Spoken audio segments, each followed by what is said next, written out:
Hello. Hello. Good afternoon. Yes. And finally, Keri is not running back to her seat. We have a little help today, right? Yes, the help of Emma. Yes. Yes. Welcome, Emma. Emma is new to the Prodigy family. So it's nice to have someone who could quickly push a button when we need it. Because while we are tech savvy, we still have some blaring deficiencies in our studio, which I'll be addressing in the future. But anyway, including the creaky chairs. Yeah. Because Keri has a habit of not being able to sit still. I can't sit still. Yeah, it's just, you have to put on restraints. But anyway, today we're going to be discussing, what are we going to be discussing, Keri? We are going to be talking about the Monmouth and Ocean County stats for the month of May. May. Yes. So anyway, you were just on vacation. Yes, I was. Probably can't tell. I look white still, but I'm feeling. Keri's the lightest skinned, you have the lightest skin of any person of Hispanic descent. Probably, yeah. Probably. But you have Italian too, right? Yeah. And it's like, I know. or I Spanish can't descent. tan. It's like, how could you know? I'm actually tan right now, but because I'm so white, it doesn't look like anything. No, you're just scary. I'm feeling a lot, yeah. I'm just. No, I know. But anyway, we're getting off track here. One of the things we can't spend too much time talking about Keri's tan. No. Or lack thereof. So anyway, we are going to be discussing the stats, and I think some of the things that people want to know is, are we seeing any changes, right, to the to May's numbers? We're in June. We're almost in July. We're running a little bit late. Yeah. Because we're kind of working on Keri's schedule. Just for a week. But anyway, we're going to be going over like what numbers are blaring or standing out. It's not a question. No. Was it? No, somebody wrote something, but she said it's not a question. Oh, okay. So, yeah, we have a moderator now. Yeah. So all those TikTok people do, they're gonna put up.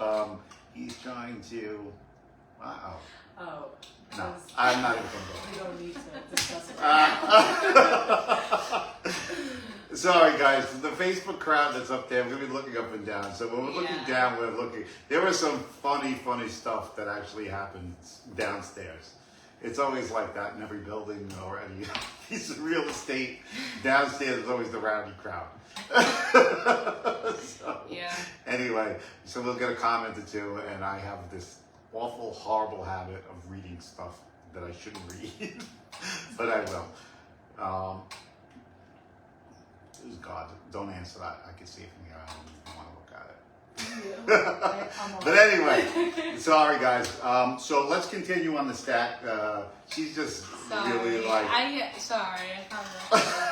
So weird. The Facebook crowd is waiting for us up top. I know. The more prim and proper crowd. Yes. Let's get to them. Oh, you do have an actual question. Go ahead.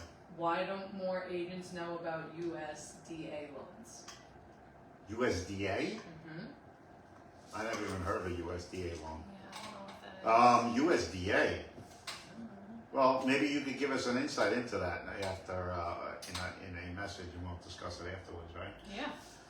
But back to the stats, and I will promise, and Emma, if you have those questions, you could just give me a thumbs up, and then just keep a note of it, and then I'll get back to it toward the end, so I don't distract people from upstairs. But let's talk about the stats because it's important. Monmouth and Ocean County has been the hottest counties in the United States of recent. So anybody who doesn't know, New Jersey is quite literally, it's one of the most, I think it's one of the top 5 booming real estate markets. And where other places have kind of slowed down, New Jersey has actually been more resilient because not everywhere across the country is experiencing housing price appreciation. And we talked about that last time, right? Yes. South Florida. Yes. Even though Florida's numbers are up, inventory's up significant. And that's the one thing in this report that I think changed, correct? The inventory? Yes. Yeah. So let's go, Keri, give me the stats. Let's get you talking. Yeah. I do too much I'm talking. gonna so jump right into it. So I always start with the days on the market. Mm-hmm. Days on the market are down about 16% month over month, but it has stayed the same year over year at 32 days on the market. Okay, there's that. It's so basically, and I want to. This is one of the things about reading stats and data because, you know, as you hone down into locations, there's certain locations in New Jersey, and people will get the misconception that prices everywhere kind of move the same because we're reading a stat. Like so, if some people say nationally, and especially in this market, it's more selective, the market, as far as appreciation, depreciation. So I really want to caution people about when we cite a stat to say that certain counties fare much better and certain locations fare much better. And I call it the Route 9 corridor, from basically where we are here located in Staten Island southward to about now into pretty much Jackson. Jackson's hot. Jackson's a hot market, especially for New Yorkers now, who have transitioned from places like Brooklyn. And so from that corridor, so everything around that corridor is pretty strong. As you move away a little bit east or a little bit west, in certain sections, that's not necessarily the case. There's still a little bit, what we call these transitional markets in Jersey, where the price swings have been more dramatic. So to kind of give you an idea, like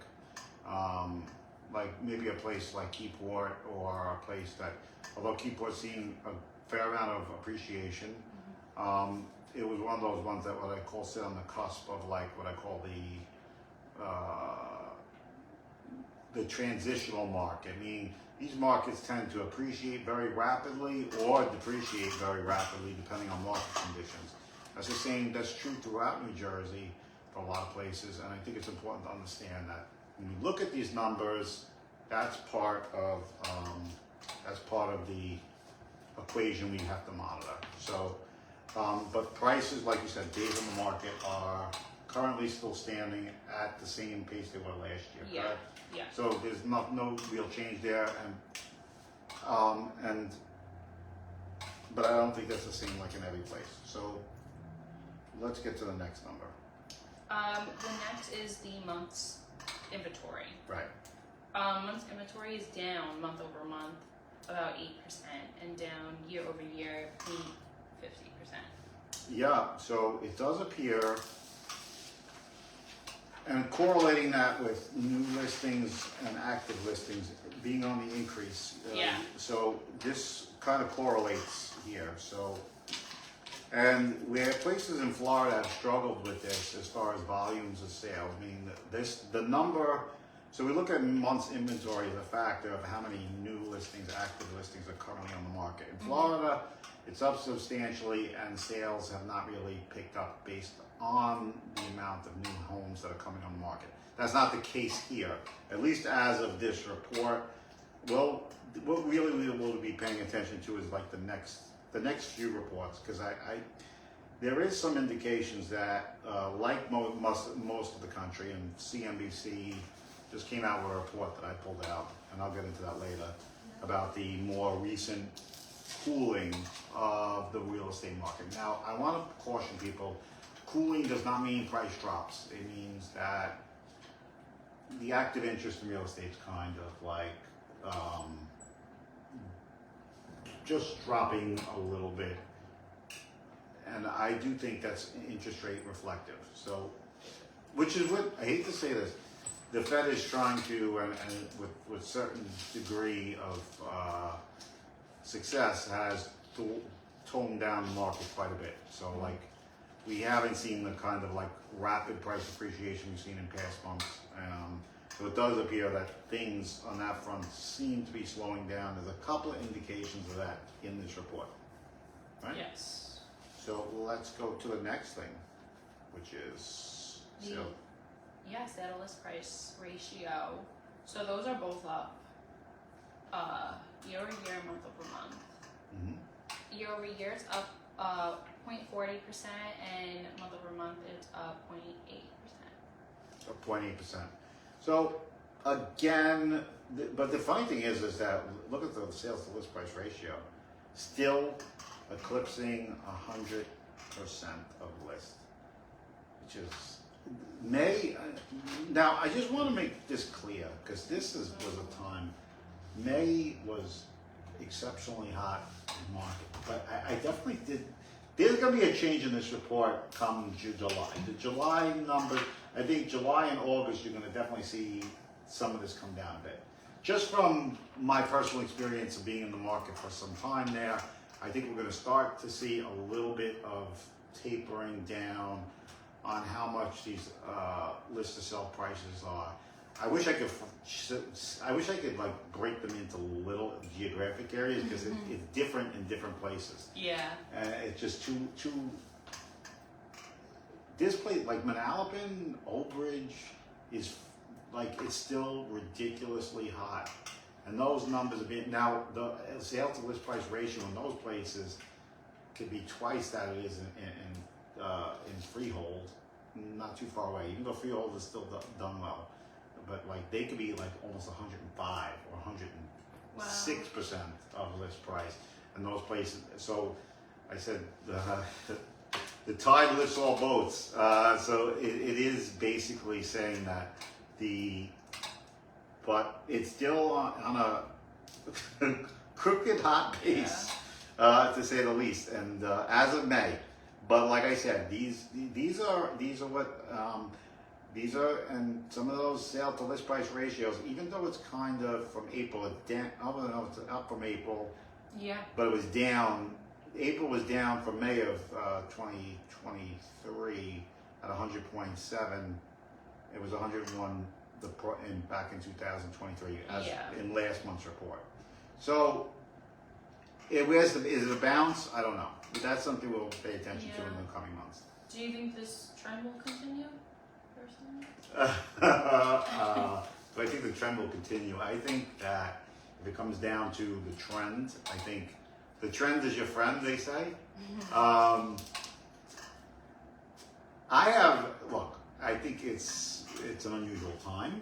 Yeah. And it's hard to say, with rates going up as much as they have, I think what you're seeing is a smaller market for, I think you're going to see a consistent, as these pool of buyers start coming into their next house, I don't know what the pool of buyers are going to look like moving forward. So I think with a certain degree of certainty, we're going to continue to see a contraction of the types of buyers that are actually going to have the money to do this.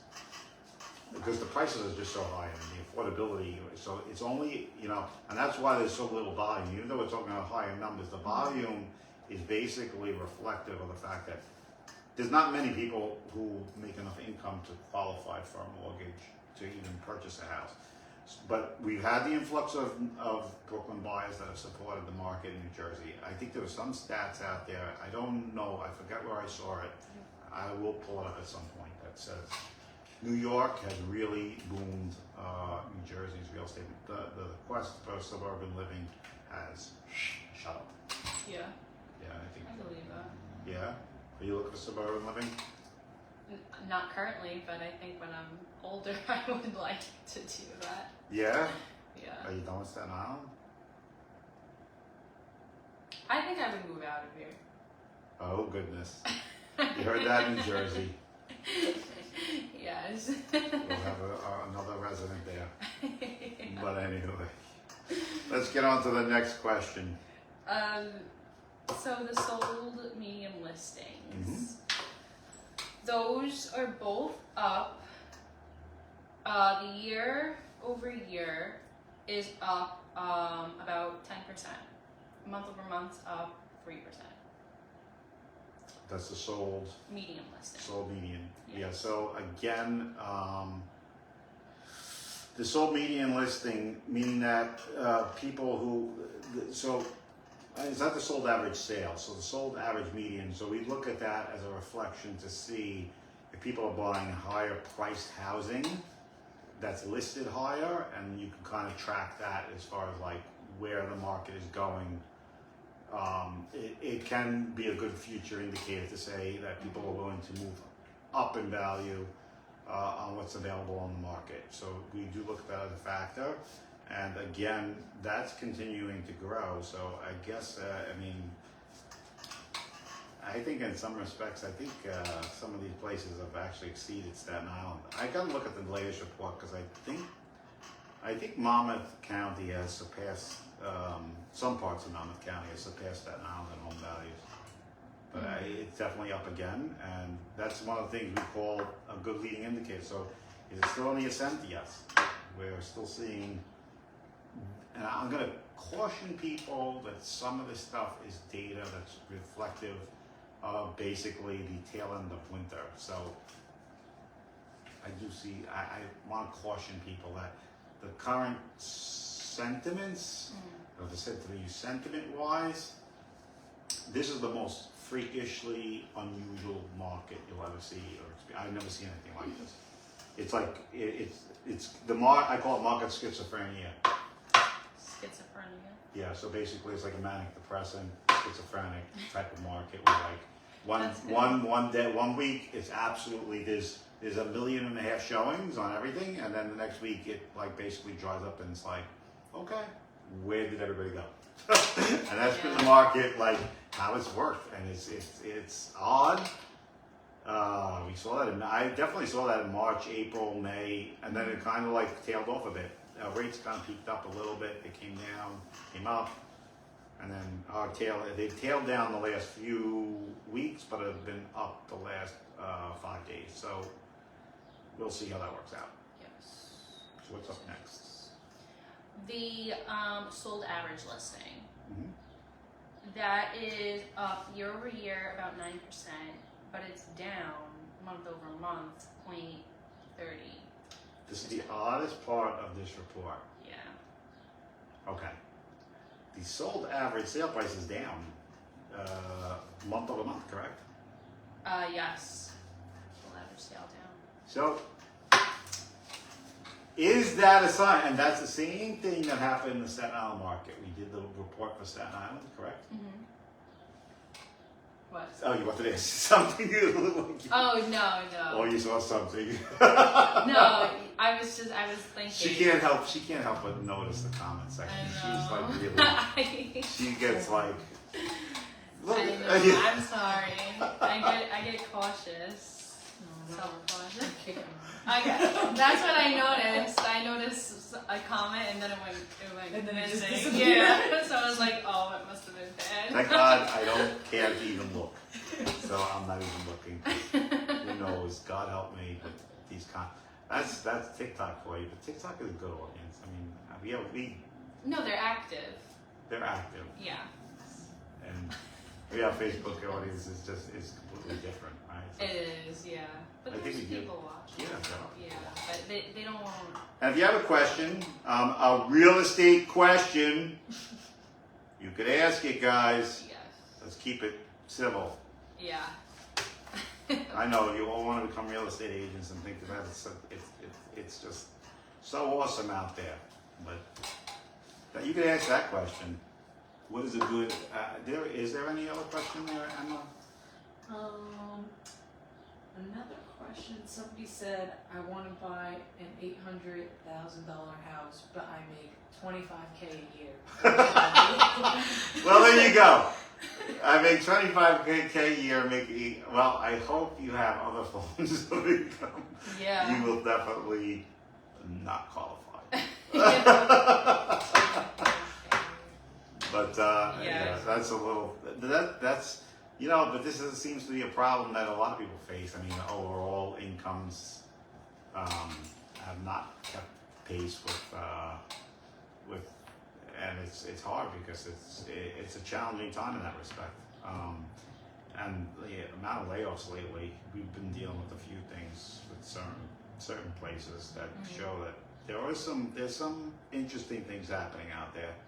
But let's just say for $25,000, if you're making $25,000 annually, I don't think a house is in the cards near term. Keep working at it though. Yeah. You'll get there. So anyway, let's get into the next stat.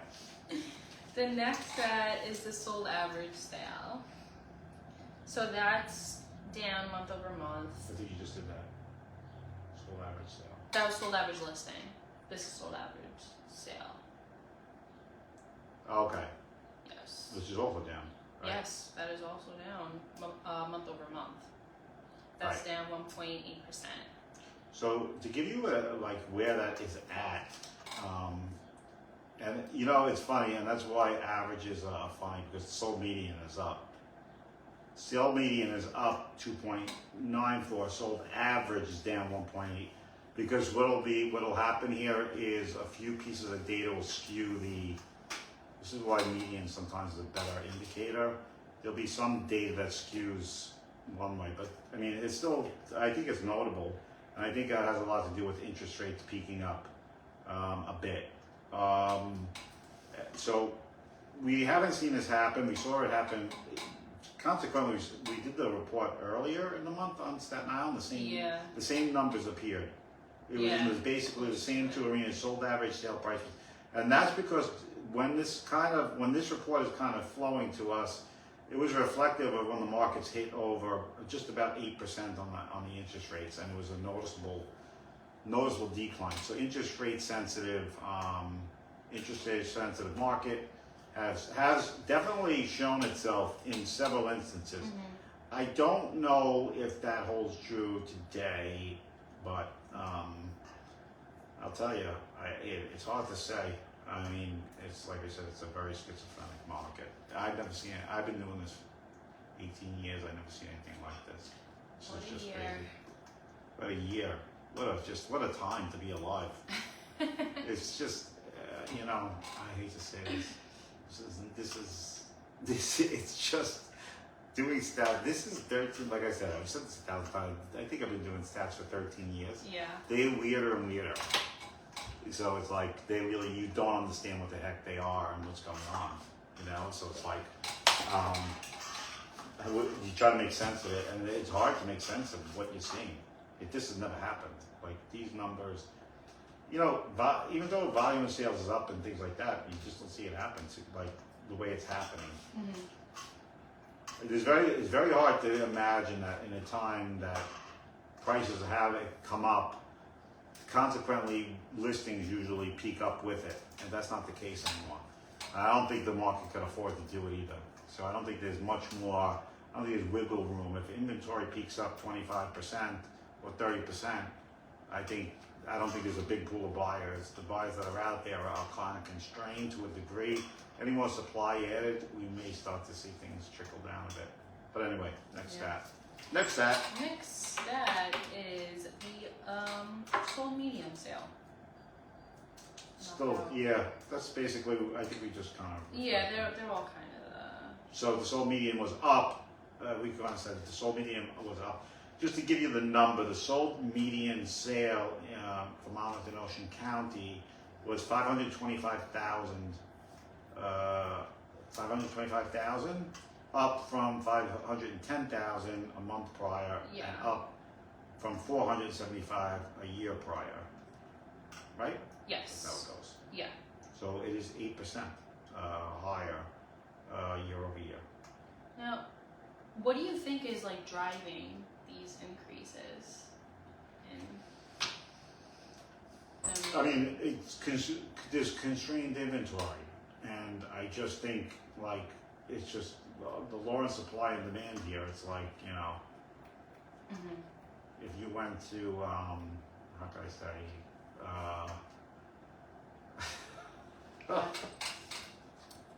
It's like the last days on Fiji, which is an old term to say. It's like everybody ran for the last items to eat because there was nothing left. I'm like the car. what I'm looking at is the car market is not doing well. Car markets? No, not doing well? yeah. So you're getting big discounts on cars. And I don't know if that's the first shoe to fall in this whole house of cards, but it's the car market is falling precipitously. I think car prices are down year over year. I think they're averaging 10%. And some of them, some prices have really come down 15. I heard as much as 18 to 20% decreases on car prices. Really? Yeah, I don't know anything about Cars? car market, so I know. that is interesting though So- to hear. That's Yeah, down so as you're well. gonna be thinking about getting a car then. I'm like, this might be a good Yes. time. BMW is giving 2.9%. And like, yes, the electric cars are really taking a bath. But my thing is that that's a bubble. And I think that's the problem moving forward is what we're looking at. These are emblematic, these situations, and you saw that with lumber futures, you saw that with you see that with oil prices. There's been a lot of it bounces up quite a bit, bounces around from $80, I think it runs as low as 60, bounces back up to 80. The market is but it's like a boiling pot of water. And I said this before, They come up, they pop, and then another bobble pop. And it's like, what's next? And there was just a big hack or something I heard with cars, with the car dealer system, I don't know. A hack? Yeah, they hacked it, and then they can't access inventory or something it's like a big mess, and car dealerships are like losing their minds. That doesn't sound Yeah. good. Hack. A hack. Everything is hackable, Everything is hackable, so these hackers want to take the inventory and make it, like I heard the deals went in, basically showed up like zeros, there was no inventory or anything, and then Oh my god. they couldn't even sell the cars that they had on the lot. Wow. So I think they have to there's a processing system that has to go central to get an approval on a price. They have to go through a system, and everybody's on this one system, and there's no redundancy. So the whole entire there's people waiting for that car for to even to get a price. It's insane. I don't know No, what's that going does on. sound not like fun. It's not fun to be a car dealer, that's for sure. Because you're basically an hiatus. You're not making the dealerships lose money because every day that's down, there is no activity. You can't sell a car. So there you go. Have fun with that. Well, We don't have that problem in real estate yet. not yet. Yet. No, it won't happen. Oh, I mean, with the way the lawsuit goes down, you don't know how this is gonna work. Yeah. But that's a story for another day. Yeah, for Friday. Next Friday. Next Friday. The next thing I'm going to talk about is the new average listing. Yep. That's up year over year, month over month again. It's up year over year about 10% and up month over month about 5%. Well, everything's mostly everything's up, Yeah. right? For May. Well, with the active listing is up far ahead of the prices, which is something I don't like to see. I mean, people's expectation is a little off it's elevated past what the current market is suggesting. Mm-hmm. Because if you're when you look at the new active listing price being that high, people kind of inflate their numbers just a little bit. But that's active listings period, right? That was new average listings. The active listings are also up too, though. They're That's up. the new average listing sale price. So that's to be clear, this is the new average sale price has exceeded what the sold average prices are. So I see that sold average listing. The sold average is up 8% year over year, and has dropped. So this is a good number. I really didn't look hard at this, but this is telling me something here. Yeah? Yeah, because it. It's telling me to look deeper, Keri. It's telling me that. Because you look at this old average sale price, right, is down 1.8. But you also see that the month-over-month difference is up 4%. Is up about from 9.52 to year-over-year difference, and in 1 month it really jumped higher to 4. So, and while the sold average listing is down 1.8, the new average listing is up 4.2. So that discrepancy between the two. So you have a negative sale average, and you have a new average coming up higher, 4%. That's a pretty 4%, 5% more month over month is like people are really listing high, that's really what it's saying. Higher than what the market may be indicating people will get. So does that lead to price cuts? That is one of the fastest growing stats across the United States. Not really in Monmouth and Ocean yet, but it is the fastest growing stat.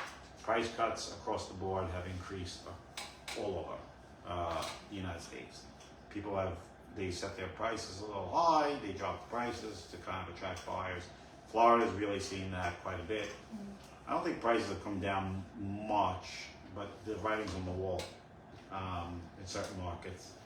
I don't know if that's going to hold true. We'll see. We'll see how this November goes. Yeah. November. I'm hoping we can make it into next year.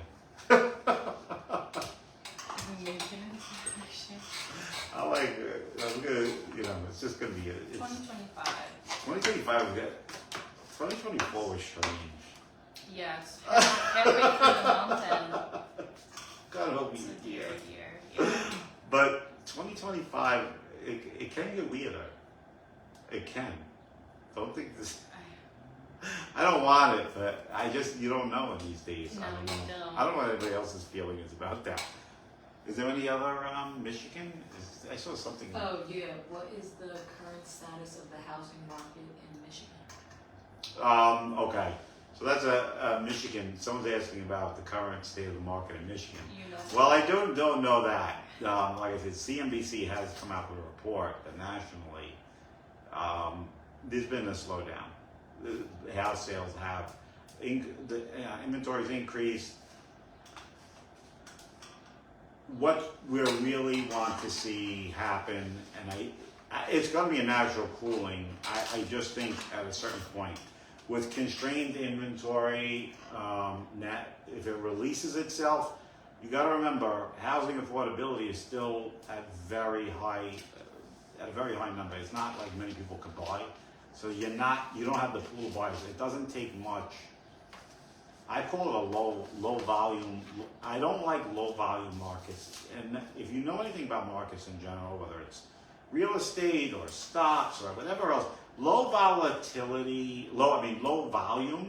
So like when you see low volume price increases, there's not a lot of support for pricing when you have low volume, period. It's not a good signaling indicator.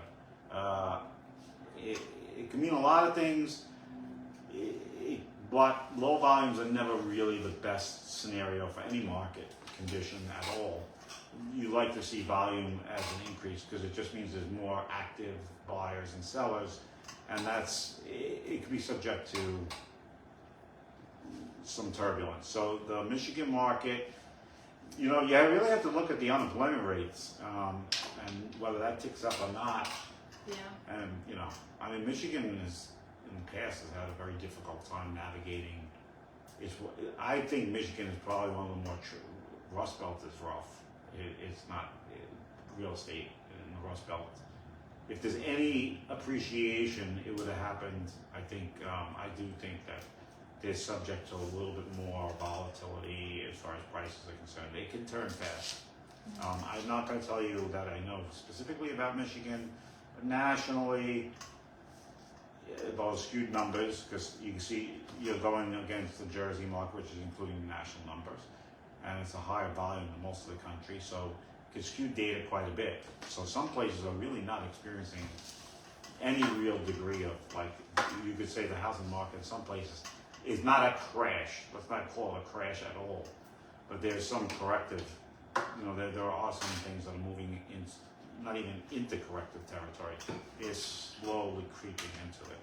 So we'll see how that goes out. But that could, like I said, 2008 happened fast. I don't think we're ever in that scenario. Most of the borrowers, for the most part, have been very qualified, different standards for lending. But like I said, the job market is really the key there. We'll see how that plays out.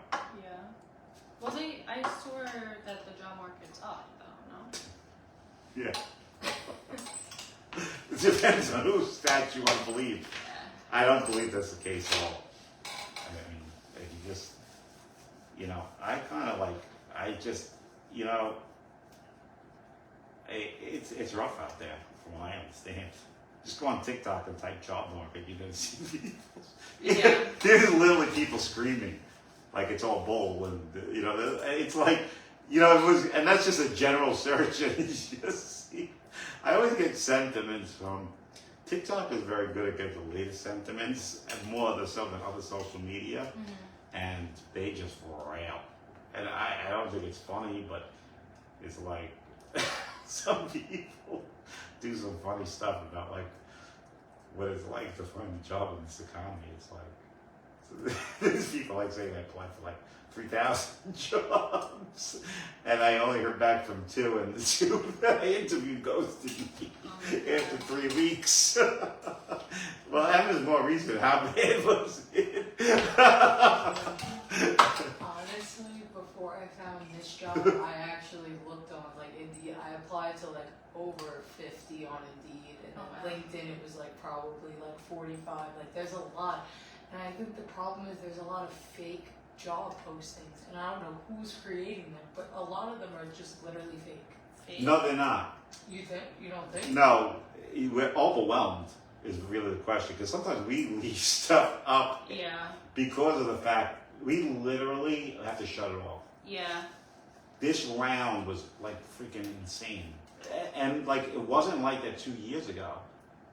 It was like we got a smatter, and then all of a sudden, like the last, I'm like, and I think people, but to say in your case where you say Emma, you said, it's not. I think you do deal with a lot of smaller companies that don't have an HR department, and what happens is that we tend to.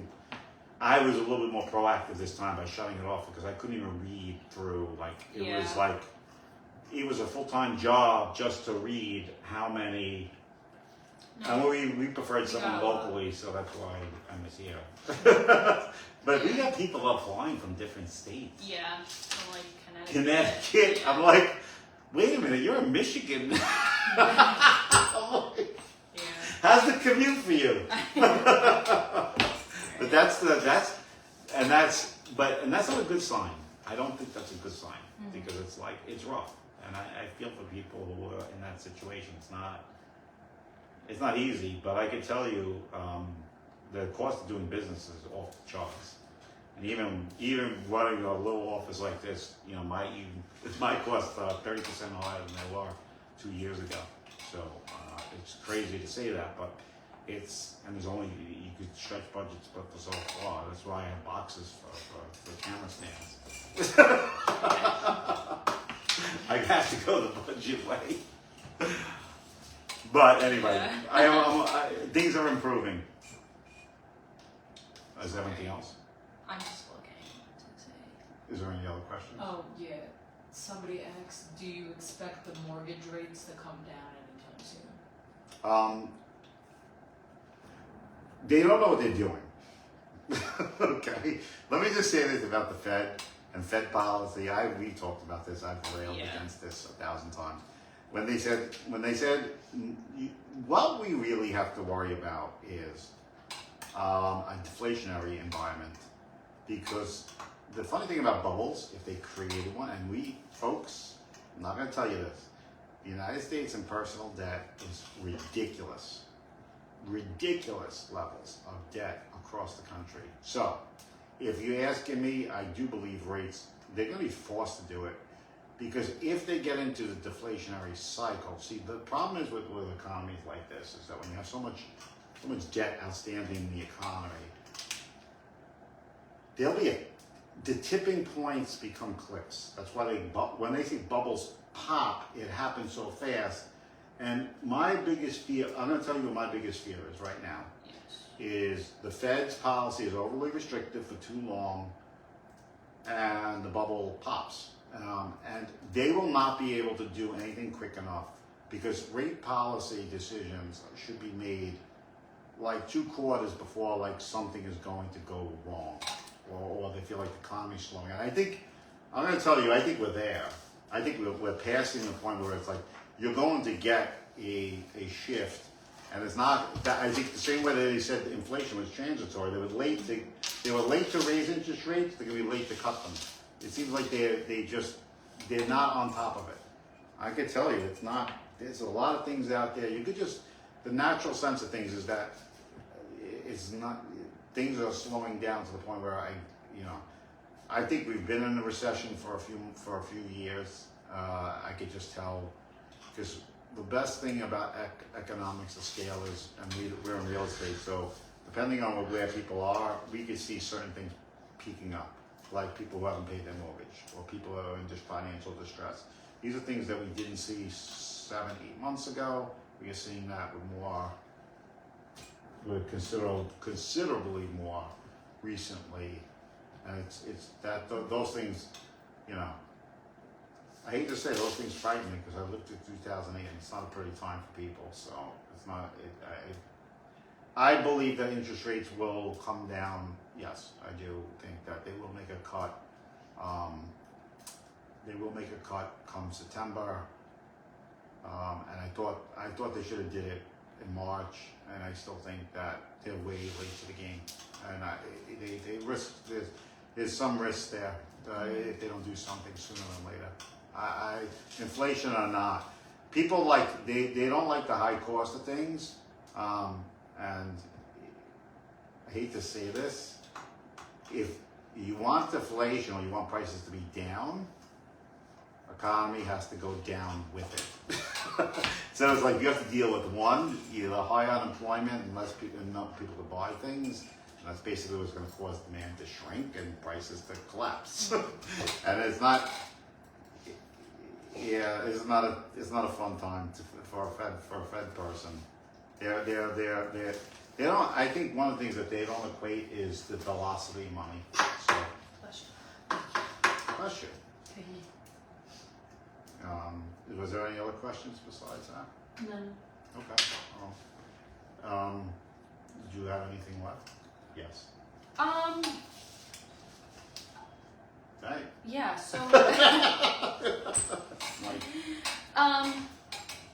How do you think the real estate market in Monmouth and Ocean County compares to Staten Island market?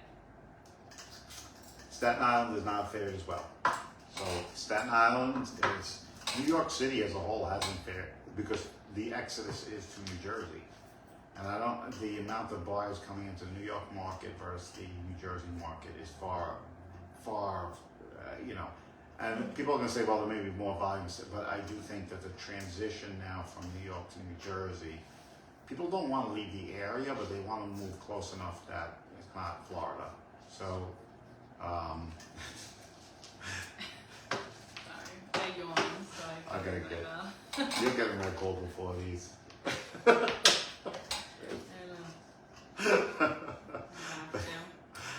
But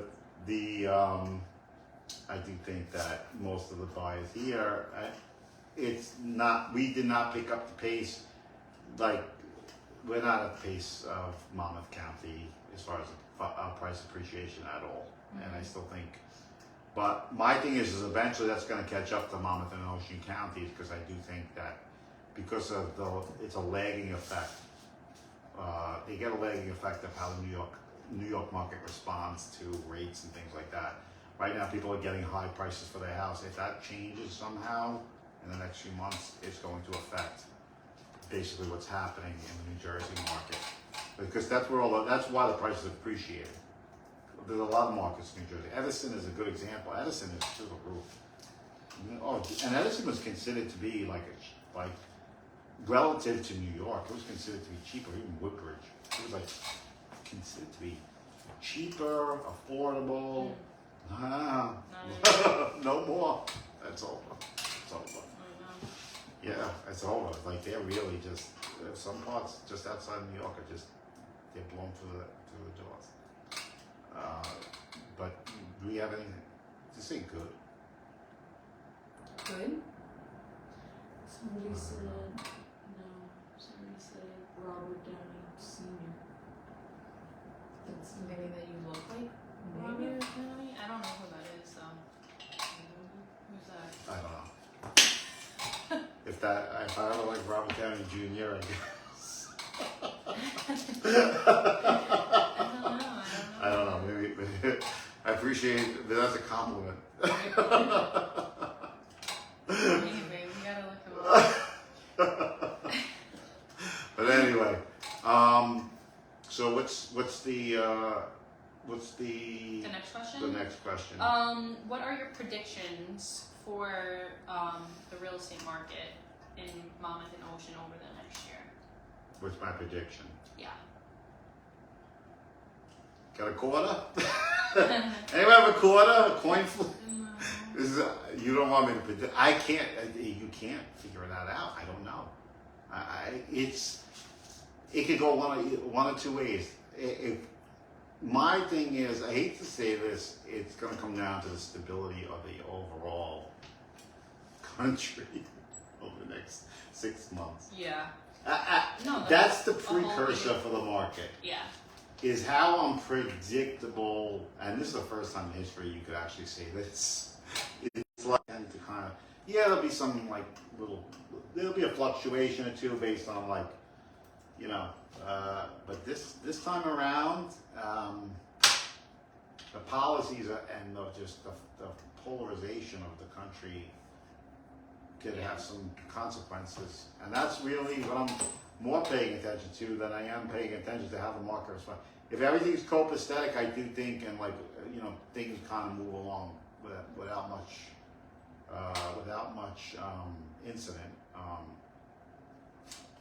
I think that the price appreciation is going to continue. I do think price appreciation will continue into next year with just that being the factor. So if you told me the single greatest factor is basically where I'm a little concerned is stability pre and post election. I gotta say that off the bat. There's somebody else who had a question. That was, somebody said interest rates going up or down. The other one was not a question. Okay, it was just not one I would want to answer. But No, the other one was not a question you had to answer. Okay. Okay. That's Keri. Keri, you like to be driven by that. Honestly, you just love these, just to see what people are gonna say. She's just so. I don't love to see it, but why do I'm you think just so? cautious because I don't know, like some people. Who cares what they think? What was it even you? I don't. You care. You're gonna get to a point you don't care what people think. Yeah. You let them just talk. They're in their room. Just let them. Whatever goes through their mind. I can't. I never. I guess that's an age thing. That's my age versus your age. Yeah. It's like I can care less.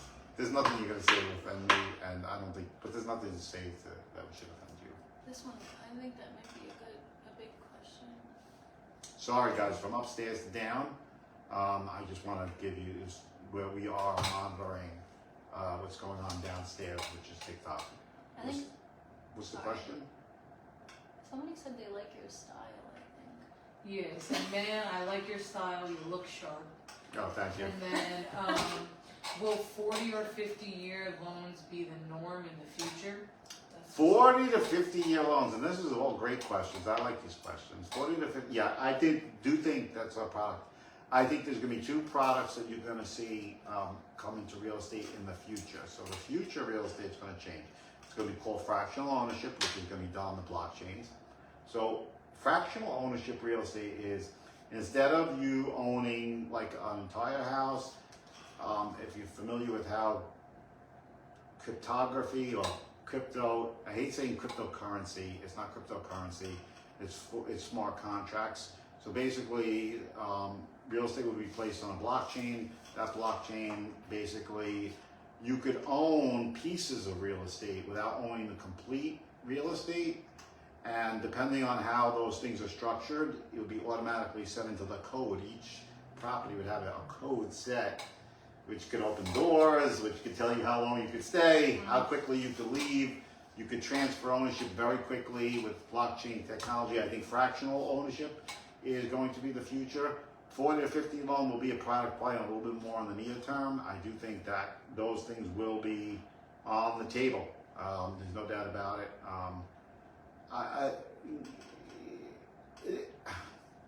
It doesn't solve the problem, and I think that's, of housing affordability. But here's what I'm going to say. If they do control inflation, wages will pick up, and we're going to have to lift. So I do believe what's going to happen, what you're seeing right now is if they can control inflation to the degree that is at the 2% level, what's going to happen is eventually the steam of the economy will pick up the job market. It will normalize itself out. And I think that's what they're trying to accomplish, is trying to normalize that. It hasn't caught up yet, and they're waiting for that to happen. So I think the next phase would be, and I'm not a fan of because what these 40 and 50-year products will do is it can raise prices again quickly because it just kind of puts the pressure back on the market. So you want to keep the market to a general softness. Yeah. I want the market. We want a little soft, Yes. not just accelerating to the. She's just. Is there any comment you want to respond to? Me? No. Ask Keri a question. No. A good one. I feel. Should she answer? Is there anything worth answering? Oh no. There was one that said, can there be any affordable housing if developers, mortgage companies, landlords, and realtors all ND $? I don't really know what that meant. Okay. But First of all, as real estate people, the only thing they blame real estate people for prices. I wish I had that much control. My customers would sure love it if I could just keep raising prices on people. The market's fundamental. At the end of the day, I don't think anybody's gonna. The problem is I'm a big. It kind of like college tuition. There's too much. You can't subsidize affordability because it winds up turning nothing. I hate to say this. All the things that they put in for college to save for college has made college cost more. So like what happens is it gets greed. Greed winds up taking. So whatever's supposed to be covering costs is looked at as a factor in the cost of doing business. So then they raise it. So let's say they get a 20% supplement from the government to raise tuition for tuition costs.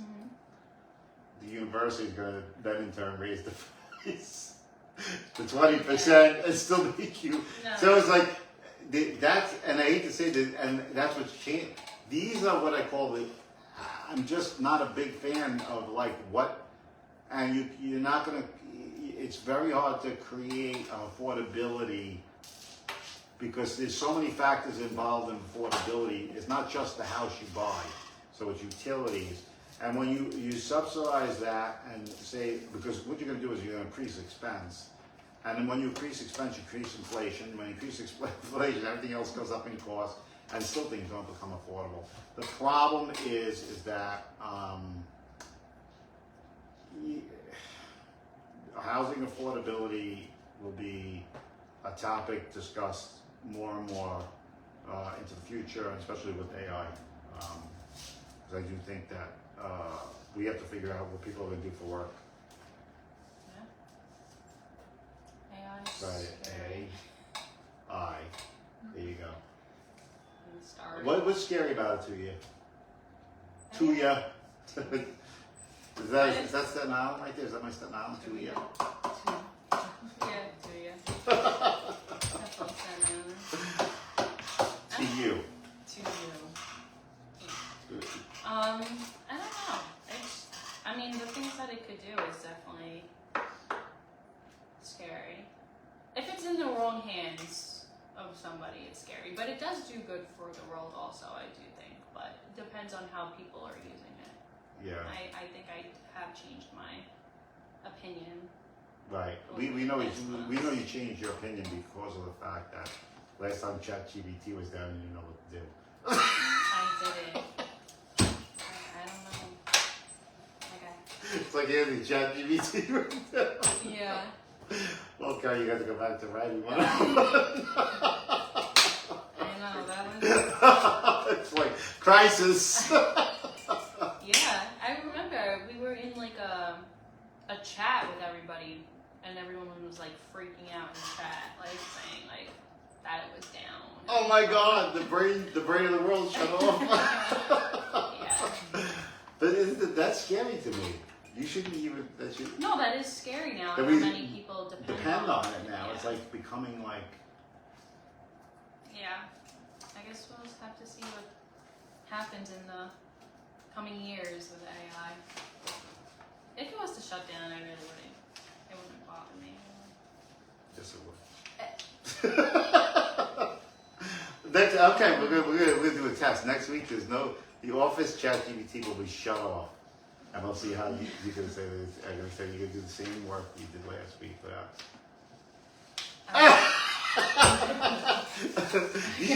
Wait, I'm just quoting what you said, and we can do it, right? Especially, but just think when we started here, we didn't have it. Yeah, exactly. That's why I'm like, we could do it. We were just used to using it. Just my demands keep increasing. Technology, right? It's like, oh, it's going to make our lives easier. But it doesn't. Yeah. We just got to produce more. Yeah. Yeah. Anyway, is there anybody? There's more questions. Jeez, we're gonna be tuning off soon, so we're gonna take the last. We'll make it to the last question. What time is it? I don't know what time it is. It is 4:38. Okay. I don't have a question. Oh, there was a question. That was me. Okay. So he asks, sub-to-sub structures rising in your markets. Any experience with Section 8 housing structures? And then he said, since more people aren't working, Section 8 requests and vouchers will rise. Does your team have any experience with creating this housing model? No. Not at all. No, we're not. Our 97% of our house of this agency's 99% of all of our transactions are in sales. So we do not have a structure for that, and will people need Section 8 housing? Yeah, I think, but that's not a place I think we should be. If that's, I mean, I don't like the idea of that as a subsidy. Not to say that people don't need help with that, but it's really changed. Let's say we eliminated Section 8. I'm not saying that should happen or not. It's not a political ploy. But if you ended Section 8, people would have to charge market rate, and the market rate would crash because it's creating what I call an inflationary pressure. Because of the fact that it's like, how do you say, if you give people who normally wouldn't afford something the ability to afford it, the market becomes more advantageous to the person that's selling the product. So that's why when you see like landlords raising rates, more people that are on, you could just keep raising it and that's inflation. These are all inflationary pressures. And I think the market will not set itself until, like, you either have to rent the prices lower to accommodate low income. And I do think, they say there's not enough units of housing. I think that, there's not enough. I don't know how true that is. A lot of vacant stuff sitting around. A lot of commercial vacancies. You go down to New Jersey, the commercial vacancies are horrible. But that's that. Keri's excited to do her next. She's got to finish up her stats. I do have things to Finish. Yeah. Anthony, get the hell off this thing. No. Anyway, that's what we have for today. So to sum this up, basically, there's really not too much to sum up here except for things, the two numbers being sold average, sale price was marginally down, although median sales price was up. So I would call it an even, everything's pretty, like, Good. Aesthetic. yes, Yeah. it's copacetic. Okay? Well, thank you so much, guys, and hopefully you join us next week for Friday Live. Friday Live. Yes. It'll be July then. Yeah, next week. Next Friday's July. This Monday is July 1st. All right. Crazy. Can you imagine July 1st? Summer's over. Like after July. Basically, yeah.